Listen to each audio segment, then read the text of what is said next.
You ever been in a railway station and felt just not right? Not normal?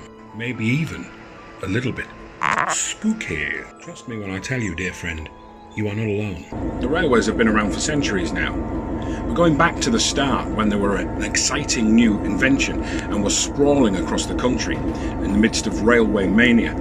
If you look at the areas upon which many major stations now stand, you'll see that a great majority of them involved the clearance of slums, the displacement of the most vulnerable people in society, and the digging up of the dead. A prime example of this is Birmingham New Street.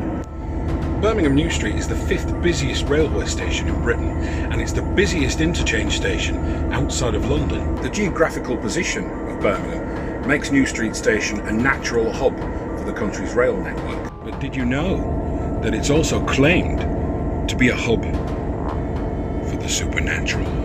See, when it comes to railway stations and suggested hauntings, New Street pretty much ticks every box you can think of. It sits on a piece of land that used to house a slum called the Froggeries.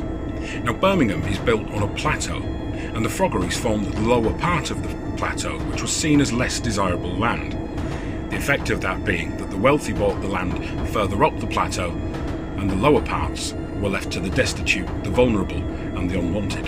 It won't come as a surprise to learn that the Froggeries wasn't so named because of a resemblance to the landscape detailed in The Wind in the Willows. It was so named because it was a perfect breeding ground for viruses. The Froggeries was indeed a lawless and cruel place. The people who lived there were perceived to be subhuman. And when it was proposed to be cleared to house a new train station, well, most people in the city celebrated. But it wasn't just members of the so-called underclasses who were moved on. Several religious minorities had buried the dead in the area over time.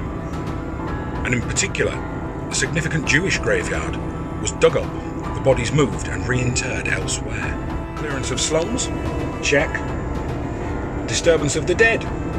Check. Violence and injustice and the most underrepresented and undesirable in society? Check. It's no surprise, really, that Birmingham New Street has a rich and consistent history of supposed encounters with those who once lived but still walk the platforms. In part 2, I'll tell you why most of those sightings were on platform 4.